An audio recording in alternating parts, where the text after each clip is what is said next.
There are a lot of bridges in Chicago. A lot of them raise and lower because Big Boat doesn't want to hit Big Bridge. But then there's this thing, which I've gone past probably hundreds of times at this point. It's just an old hunk of metal sitting there, waiting.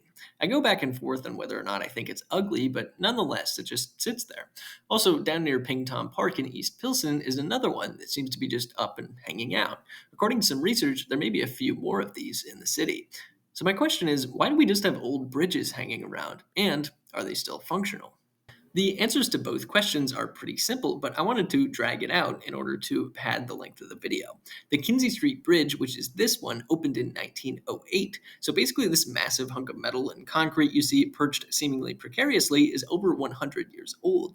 But the important thing is that at the time it opened, it was the world's longest and world's heaviest bascule bridge, which is the pretentious architectural term for a bridge that goes up and down.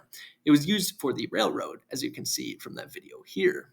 The one by Pingtom Park here is actually two bridges. The first southernmost one being the St. Charles Airline Bridge, which had its own record when it was built in 1919. When completed, it also had the record for the longest up and down bridge, although they ended up shortening it by 40 feet when they wanted to straighten the river. And the answer to why these still exist is because they have been given Chicago landmark status, which I just learned is a real thing. There are actually 14 bridges with this status, and interestingly, a lot of the bridges on the list were granted this on the same day in 2007.